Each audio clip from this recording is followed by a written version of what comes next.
All right, we're on the record. All parties present. We have Esquire reporting here as well. Do you see anybody in your waiting room? We do have people on the Zoom. They just haven't turned on the Zoom. Here, no, they have turned on. You'll see them in a second. You are in the meeting now. All right, so I see the names of the people. I don't know if you see their names, but you can see their pictures. Yes, there's Dr. Schwartz. All right, and so we're here for the Spencer hearing in the case of the state of Florida versus Jose Soto-Escalera. It's case number 18 CF 2614. And from the defense, any additional evidence for the court to consider in its decision-making process? Yes, Judge, you'll see on the Zoom we have Shari Schwartz, our mitigation specialist. She, I think, can offer us a better insight into the history of Jose's family than his family. I think she may be a better historian of those facts, and we'd like to take some testimony from her on that issue. She has prepared a report, Judge. I'd like to, I only have the one copy, I think. No, we have an extra copy. We can give a copy to the court. I don't know if Ms. Schwartz will be reading it in its entirety or whether we'll just go over it point by point. Sure. State have a copy as well? We do now. We just got it. Thank you. All right. So that's what we would call at this time, Judge. All right, so Ms. Schwartz, if you raise your right hand, I will swear you. Do you swear affirm the testimony you're about to give will be the truth, the whole truth, and nothing but the truth? I do. All right, Mr. Burns, you may inquire. Tell us who you are and what are your qualifications for the work that you do, Ms. Schwartz? My name is Shari Schwartz, and I have a PhD in psychology from Florida International University, and I work primarily as a mitigation and specialist sentencing advocacy, but I also do victim advocacy work as well, not on the same case. And how long have you been so engaged? Since 2010. I started with the Miami-Dade Public Defender's Office Capital Litigation Unit in January 2010, and then I went out on my own in January of 2014. Is that when you founded Panther Advocacy and Litigation Sciences? Correct. And how long have you been involved in this case? It's a little, just shy of 2 years. Where are you coming to us from right now? I am in West Virginia working, not on vacation, or I would be in court. And Very I good. apologize for that. No, that's fine. Do you have the report that you prepared with you? I do. I just have it off to the side, unless you wanted me to read it, or did you just want to ask me questions? However you want to do it is fine. I'll just ask you some questions, but I'm going to kind of run through it topic by topic. If you want to refer to it, go ahead. Just let us know if you're doing it. Okay. I first want to address the title. It's a biopsychosocial report. What exactly does that mean? Right. So biopsychosocial considers the biological, or what I do is I investigate biological factors, psychological factors, and social environmental factors that may have impacted a criminal defendant throughout their life. And where do you derive the information that gets you to form your conclusions and write a report such as you have done? Mostly it comes from interviews of the defendant, but also family, any family members, any friends, coaches, teachers, Anybody that knows the defendant or remembers the defendant from a long time ago, even if they haven't seen them in a long time, these are potential sources of information. Also records, things like jail records, if somebody has served a prison sentence previously, then I would request those sorts of records. So basically, any kind of information, medical records that might yield some information on these biological, psychological, and social environmental factors. So it's not overstating it to say that you're essentially trying to reconstruct, in this case, Jose's life from start to present moment. No, I don't think that's an overstatement. But certainly there's a focus on these particular factors that may be relevant to to why the person is in the situation that they're in today. But you certainly cast a wide net as far as people that you might seek information from. Correct. Were you able to observe, whether on television or in person here in court, the testimony from Jose's family in the penalty phase? I was in court, yes. And those are all persons that you have met and conversed with before, yes?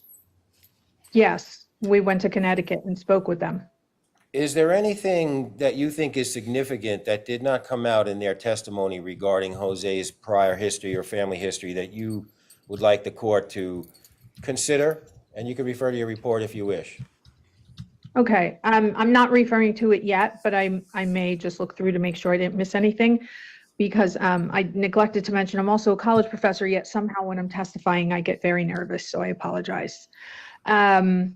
So one of the things with Jose's mom, so if I take it in chronological order, Jose's mom was 14 years old when she met his dad, who was 20, right? And so they were in Bridgeport, Connecticut. This is criminal behavior. It was criminal behavior back then on the part of Jose's dad.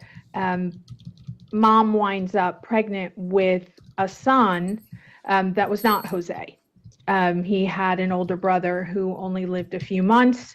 Dad, Concepcion Soto, when she got pregnant, they left the state of Connecticut. They went back to Puerto Rico. Well, not back, because she was always in Connecticut since she was a little girl, but he took her to Puerto Rico where his family was. She had the baby there, but they were in an area of Puerto Rico where there was no major hospital. She's a child herself. She has no car, no access to transportation, hardly any money, and the baby became sick. Dengue fever was an epidemic at that time, and that's what the baby contracted. And depending on who you ask, if you ask Jose's dad, he'll say that the baby was just sick and passed away. But of course, if from mom's side, he wouldn't take her and the baby to the hospital. His family was not very helpful, and the baby died at home in her arms. And by all accounts, she was very, very different after that. So she gives birth when she's 15. This happens when she's still 15. A few years later, she becomes pregnant with Jose. She's still young. She's 17. She gives birth to Jose at 18 and then makes her way back to Bridgeport, Connecticut. With Jose? With Jose, yes. And he was just an infant at that time? He was an infant, yes. Little less than a year. And so did Concepcion, the father, return also to Connecticut? He did at that time. Did he stick around? No, a short time after they separated, he was a bus driver in Connecticut. He didn't live very far. To hear him tell it, he had a wonderful relationship with Jose and Jose's younger sister. But the reality from multiple collateral interviews is quite different. It's that he was in town, but he was pretty much absentee. He had abandoned the family. So he was not somebody that the kids or Miss Carmen Escalera could count on. And Concepcion was had indicated to you earlier in the case his willingness to come and be a penalty phase witness. He backed out at the last moment, is that correct? Yes, and we got two different reports. He told one member of the family that he had contracted COVID. He told another member of the family that he had a stroke. What about alcohol or drug use in the family when Jose was growing up? So Carmen, presumably to deal with the trauma of losing Jose's older brother, and then having to be a single mom, and they came from meager means. There's no shame in that, but they really didn't have very much. And to deal with her pain, the trauma, whatever was going on with her, she began to drink heavily. And this was noted by her family, her sisters, Jose's cousins that were in court. And so she didn't take care of the kids, Jose and his sister. They were living in the same building. The family all lived in the same building. It was a close-knit family in that regard. But Jose was raised or living in his aunt's homes in the building. What was the source of income? Who was working what jobs? Do you know? I don't know everything, and I honestly don't know if Dad paid any kind of support. I don't think that he did. You know, he may have provided something here or there, but I don't think he was on any sort of formal child support order. Was Jose's family But- receiving public assistance? Well, the housing that they were living in was definitely a housing project. So in that way, yes. But in terms of monthly checks, things like that, I don't know. There is a part of your report called transgenerational trauma. What does that mean and how does it manifest in this case, please?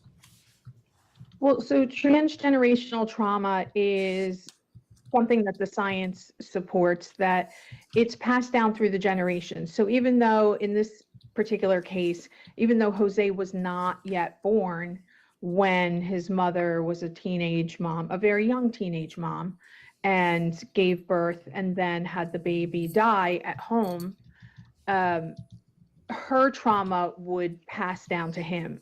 And I'm not a biologist, I'm not that kind of scientist, so I don't want to overstep my area of expertise. But I will say, just from the psychological impacts of that science, it shows that this kind of trauma gets passed down biologically, that it actually has impacts on kids and their brain development, emotional development, and things that are, these would be a biological factor, but also a social environmental factor where, in this case, mom is having self-medicating and things like that. Now, the testimony that was before the jury was that Jose left Bridgeport, I think around age 15 or 16, to come to Florida. Is that supported by your research? Yes, about that age. He was very young. There is a section of your report entitled Jose's Resilience. Tell us about that. Right. So resilience, there's a whole body of literature on that too. Obviously, I'm talking about it from a psychological perspective. Resilience is our ability to manage situations and rebound and, come out on the other side okay. And so in Jose's case, throughout his life, he's had adversity, but he's managed to stay out of trouble as a kid living in an area where people did not stay out of trouble. It was a very dangerous, very high crime. There's government documents on that, as a matter of fact, that I was able to find and read through. And he managed to make his way to Florida, not on his own. He came with a girlfriend's family at that time. And to hear the aunts tell it, this was a good thing for him, because then this way he's now a teenage boy. He's getting out of ground zero for getting into gangs and things that are going on there, things that he had managed to avoid up to that point. And so he comes to Florida, and his life, even though he's young and he doesn't have parents, he's at work. He didn't have his parents here with him, I meant to say, but he has work, and he has always maintained a strong work history, always manual labor positions, because he didn't have an education, a higher level of education. But Jose is also someone that's very much tries to make the best of situations that are beyond his control. There is a section in your report, I'll confess I have some trepidation in questioning you about it, but I think it's relevant. It acknowledges the victim, in this case, Tania and Josiah's loved ones, and they are identified as co-victims, correct? Yes, that's correct. And you develop a little bit, I don't know, I don't think it's your own work, maybe it is, but I think it's derived from studies. What can you tell us about the psychology of being a co-victim in this circumstance? Well, it's not my science. You're correct. It's science that I'm citing. But I do have experience working with co-victims, particularly in homicide cases. And so what we know from the science, but also from practical experience, is that the court experience that is supposed to bring us as citizens, the truth and justice and vindication that we seek, right? If we're a victim of such a horrible crime like this. And what we find is that it actually has the opposite impact. The longer that someone is in contact, a co-victim, with the criminal justice system, the worse their mental health outcomes. So the more contact in court with prosecutors, with police officers, various things that happen around this process, and the longer that goes on, the lower the mental health functioning in terms of higher rates of depression, higher rates of anxiety, and a lot of trauma around that as well. So it's a system and a process that really, for lack of a better word, tortures victims, co-victims. I don't think that's the intent of the system, but it is the practical impact. Right, thank you. Yes. In your work on the case in the past 2 years, you have conversed with and interacted with Jose? Yes. There's a section, I think it's toward the end of your report, entitled Empathy for the Victims, Authentic Empathy for the Victims. What can you tell us about that, please? Early on, Jose, when I first got on the case, Jose had mentioned, just in conversation, getting to know him, getting to know the case, getting to know his relationship with Ms. Wise. And, this is many years after this happened. He had stated something along the lines of, this is not a direct quote because it was many years ago and I don't remember the exact words, but it was something along the lines of him feeling, I asked him to describe Tania, and he said, she was a nice person, that she didn't deserve this, and, that this was his child. He didn't know that at the time, of course, but finding that out hit him really hard.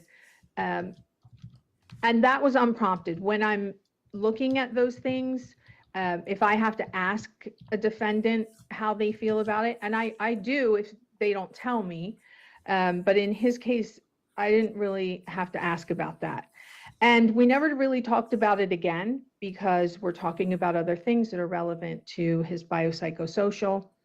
And again, I guess it was a little more, it was before I wrote the report, as I was preparing the report. And, I was checking in on a legal visit because he had been in court. I wanted to, make sure he was okay after the death recommendation. And the first thing he said to me is, no one has asked me how I feel about what happened to Tanya and Josiah.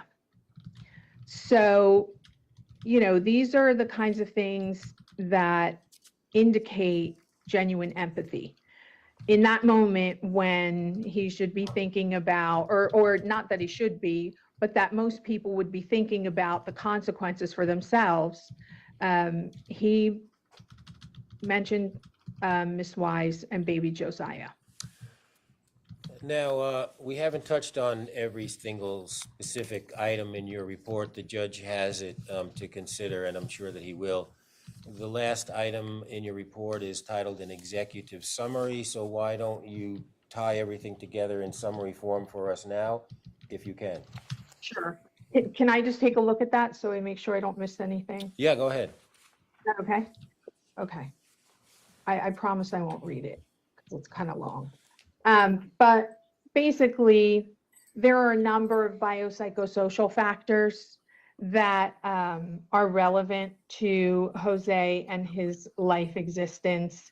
And those things are things like adverse childhood experiences, right? He had exposure to parental abandonment, his father leaving, maternal neglect and alcohol abuse in the home, inconsistent caregiving, exposure to trauma. He witnessed himself extreme violence in Bridgeport, including shootings and gang activity, but he also has the intergenerational trauma.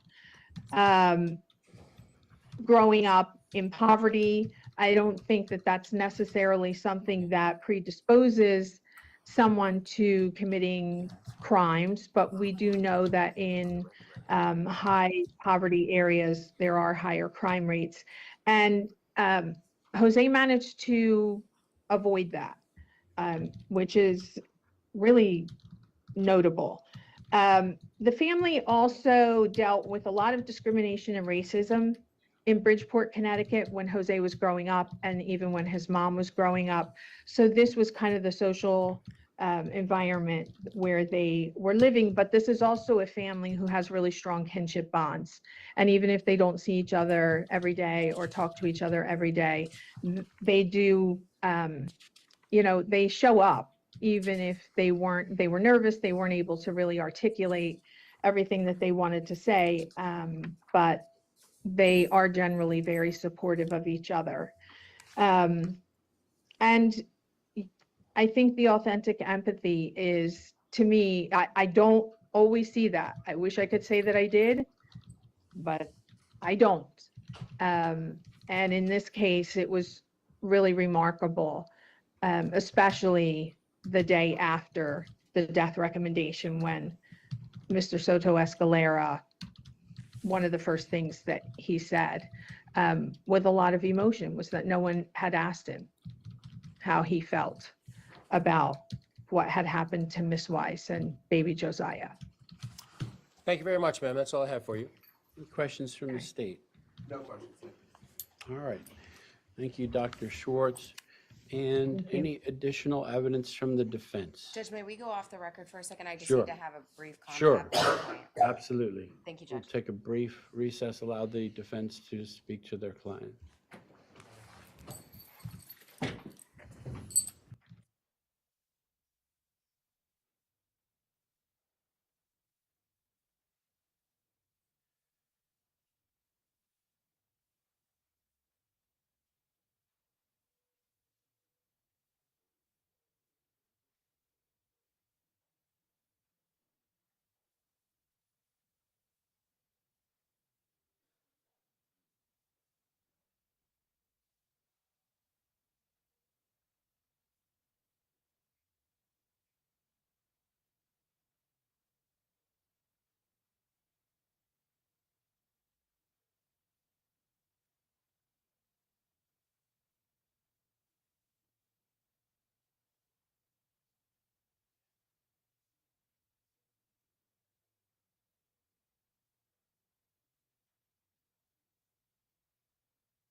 has had time to confer with Mr. Soto-Escalera. Any further evidence from the defense?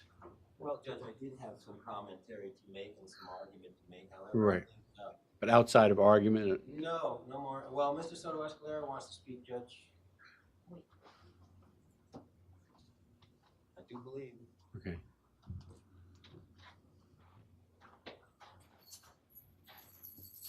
My client would like to address. Okay, he may make a statement either under oath or not under oath at his choosing, allocution or otherwise. He's allocating.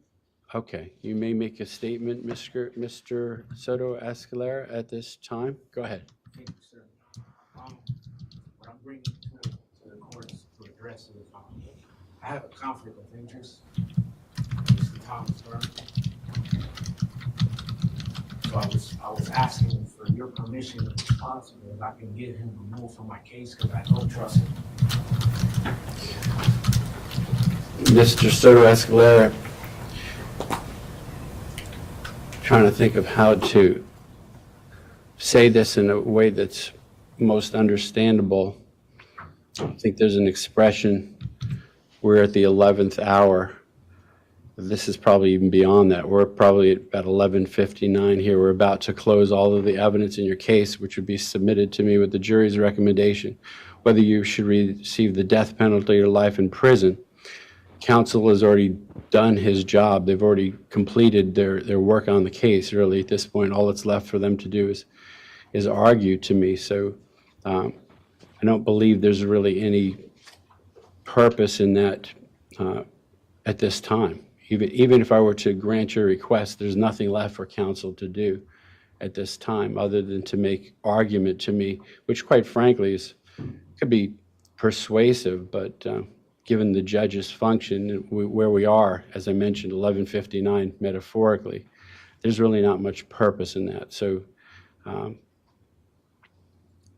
from counsel, since it does affect counsel, does counsel agree with my observation on that particular point? I'm going to inquire Mr. Soto-Escalera whether he wants to speak about the decision I have to make and give me input in that regard, because he has the right to do that. But that's separate and apart from what's being said now. Does counsel for the defense agree with my observation as far as, if this is a request to discharge counsel, where Absolutely, Judge, and the that, horse is out of the barn at 11:59 p.m., I suppose would be the metaphorical. correct, and as I explained to my client, I am not qualified to be on the case by myself, because I'm only second share qualified. So Mr. Burns has to remain on the case to the duration. Right, and just for the record, I haven't heard the arguments yet, but there's been a substantial amount of mitigation put before me, both at the trial and additionally here today, that I have to consider and digest. And does not seem to me that there's any reason for me to discharge counsel at this time. More importantly, before you brought that up, Mr. Soto-Escalera, you do have the right to make a statement at this time, either under oath or otherwise, that I would consider in making my determination in this sentencing proceeding. You understand you have that right to do that. And I was assuming that you were going to do that. I'm not saying whether you should or not. That's between you and your counsel. But I want to make sure that by me dismissing your conflict of interest issue, you don't take that as me dismissing your ability to make such a statement. Do you wish to make such a statement, or do you wish to talk to your counsel about whether you wish to do that at this time? The only reason why I brought it up, Your Honor, is because something has surfaced with a witness, and it was recorded in audio. This is why I'm requesting that I would have him removed. But if I can't remove him, I would like you to see what I'm speaking about, so you can understand what I'm trying to say, if you have the time, Your Honor. With regard to that, that would be a decision in this very important context for your attorneys to make, whether to submit that issue to me as far as potential mitigation. And I would, as I'm required to do, I would defer to their professional decision in that regard. I think enough, Judge. I'm going to lay it all out on the record, okay? I think Mr. Soto-Escalera is hurting his situation. He's proceeding in ignorance on the advice of ignorant people. What he is referring to is a Zoom recorded deposition, the first such deposition I ever did in my life. We had witnessed Lucinda Cook. This was done, I think, on a Tuesday when there was a court holiday, when we were in the midst of trial or jury selection. I'm not sure exactly where we were yet. And before Ms. Cook joined, there was a recording with chit-chat between me and Mr. Richardson about witnesses in the case, about the state of the case, about why I was calling witnesses and not calling witnesses, and complaining about somebody who had Ms. Minton's credit card and was going over the limits, and chit-chatting as counsel do between themselves, waiting for a witness. And I don't think people understand the context of how attorneys talk to each other. I think that the witnesses who overheard this, Ms. Lucinda Cook and whoever else she communicated with, think that because this is a capital murder case, me and Mr. Richardson should be like this with our hands around each other's throats every moment.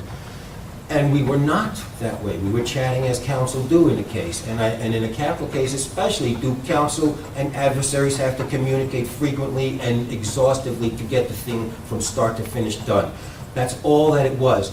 There is nothing in there that was inimical to Mr. Jose Soto-Escalera's defense, and I defy him or anyone else to point to any action or anything that I did or said at any point in the preparation of this case, or in the trial, or in the penalty phase that was contrary to his interest. It's nonsense and bullcrap, and that's what he's on about, Judge. So he can feel however he wants. He's an idiot. On this issue, at least. In that regard, for Mr. Soto-Escalera's benefit, the people who are here observing this proceeding, regardless of the court's sentencing decision, whether I impose a life sentence or a death sentence, there are appeals that take place directly, and then indirect appeals which relate to assistance of counsel, whether the defendant received proper assistance of counsel. That's for a different day. I could see this coming up perhaps in that scenario on the merits to be figured out at that time as appropriate, which goes back to what I said before. The evidence is in, mitigation has been placed before me, so we're at that stage where I'm to consider that. Put differently, if Mr. Soto-Escalera feels that Mr. Burns did not properly litigate his case for whatever reason, will be a proceeding in that regard. But to be fair to Mr. Burns' respected counsel before the court, usually what has to be shown, or what would have to be shown, is something of substance, not just some idle remark we see from criminal defendants all the time, like, my attorney is working for the state, because look, they're smiling at each other and they're acting as professionals and not constantly cursing and berating each other and putting each other down. That's not the expectation of the court. In fact, we foster the opposite as professionals, that they get along, because once this case is over, they'll be on to a next case, and so will I. And so as professionals, they have to work with each other. But more importantly, as I mentioned at the outset, that is for another day. I'm directly focused on the extremely consequential and important decision I have to make, which goes back to whether Mr. Soto-Escalera wants to make a statement regarding himself, the case, for me to consider. He does not have to, and it's not going to affect him negatively if he doesn't, but he has that right to do that. So there again, we broached a different subject. I don't want him to think that I'm not going to listen to that, should he wish to listen to make that statement. On the other hand, I'm not sure he has an intent to do that anyway. He just wanted to broach this subject. Correct, Judge. I think Okay. he said his piece and he has nothing to Okay. say at this All time. right, so it's not the first time I've had to tell the defendant or someone else, that's for another day. There is a right to have a motion for post-conviction relief with regard to your Sixth Amendment right to counsel. That's for another day, really, regardless of my decision here. So other than that, that concludes the Spencer hearing evidence from the defense. Any evidence from the state before argument? No evidence, sir.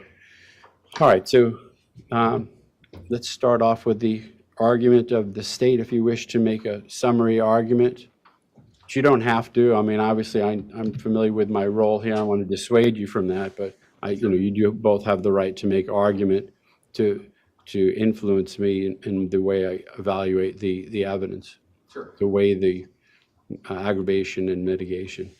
Yes, sir. I would just say that based on the extensive evidence that was adduced in the trial and the penalty phase based on the aggravated factor findings of the jury, as well as the verdicts of the jury as a whole. The state requests that the court impose 2 death sentences in this case on both counts. Thank you. Thank you. And the defense, Mr. Burns. Yes, I do have a few comments to make, Judge, in the nature of argument, some of them addressing aggravators and some just in general. One of the things that needs to be considered and proved is that there was heightened premeditation in this case. I think certainly there was evidence that this case was planned and thought about at least for some days before the actual killing occurred. I don't know how extensive or how important the court would consider the testimony of the witness who indicated that Jose was interested in ghost guns, I think a couple of weeks before the killing. I don't know whether that manifests as an expression of an intent to do anything wrong. This was not a shooting or a gun crime. It did not arouse in the witness's mind at the time that there was anything nefarious going on. He thought that Jose might have been building a gun for sale. And so what we have here, the evidence in the case was that this was a pregnancy of many months' duration that Jose objected to from the start, and yet there was no evidence of any kind of intent to do anything wrong until only a few days before the actual event. And so I would ask the court to consider that. On this next issue, again, I don't like to tread here, but these are just unsavory matters to begin with. Regarding the aggravator of child under 12, I certainly do not dispute that that aggravator is correctly found. I do offer for the court's consideration that the manifestation of that aggravator in this case is as mild as could be. I don't want to state it any more bluntly than that, but what we lost here and what we mourn here in Josiah, we lose and mourn speculatively. There's no personality that has been evinced. And so I think that although that aggravator is properly found, it could be even more horrible. We have testimony from Raul Benasco relative to the court imposing a life sentence without the possibility of parole, which is what I'm asking for in regards to each victim. That Jose's been fined while he's been incarcerated for many years in a county jail, which is not designed for long-term incarceration. He would be a good prisoner. He has skills to offer. They work them hard in prison. Jose has skills to offer. I also want to ask the court to consider that the nature of persons who ought to be executed should be such that Jose doesn't really fit the category. He has no prior criminal history whatsoever. This is a dramatic departure from nothing to a very horrible crime, but it is a crime of personal circumstances. It is not a crime of randomness. It is not a crime against strangers. It is not a crime where Jose indicates that he is some kind of danger to the community at large. It is a very particularized type of crime, again, wildly at odds with his nature that we heard from his family and that we heard from Dr. Schwartz, and that is evidenced in his lack of a criminal record, which I think is really quite astounding. And finally, I think I would be remiss if I did not remind the court that although the recommendation is for death, it was as close a call as could be possible, and I would ask the court to consider that also in leaning towards life without possibility of parole for both counts. Thank you. Thank you. Any response by the state? No, sir. In abundance of caution, let me ask a question to the state, and in part, this is just to avoid the appearance of us as with regard to the evidence that we glossed over anything. I have my own view of the evidence, and I'd certainly listen closely. I don't know that this was really fleshed out in argument before the jury, but with regard to the cold calculated, premeditated, aggravating factor, which was found by the jury beyond a reasonable doubt, is my perception of the evidence correct from the state's view in that it does appear that there was substantial planning fitting the definition? However, there was a variance between a lot of the planning and the actual way that the crime was committed, in the sense that there was a lot of talk of a gun. and then the murder occurred by different means, and which doesn't undo the aggravating factor, but it's something because I've never heard the state directly address that. I don't think the state directly addressed that with the jury because it's kind of an aside, but just to cover every base and because it was brought up by the defense, what is the state's view of the situation there with the evidence? Yes, so the evidence, the way the evidence shook out was that there was a significant degree of planning in the days leading up to this, particularly beginning on August 21st of 2018. The defendant discussed using a firearm on multiple occasions, but the court is correct. At no time did the defendant ever discuss cutting her throat or hitting her in the head with a large blunt object, which was the ultimate cause of death in the case. So although there was much discussion, and I think he did go back and forth on the way he would kill her, I don't recall any specific statement regarding either cutting her throat or hitting her in the head with a large blunt object. He actually, and he also did discuss using a second person, presumably Eric Alvarado. But again, there's no evidence that that was actually carried out. And there was discussion, I have this in my notes, but just in an abundance of caution, there was discussion between the defendant and Mr. Alvarado in the garbage truck about the location of where the crime would occur, Yes. the route, the garbage route. Oh, yeah, in several different conversations that Right. occurred. Yes, sir. All right.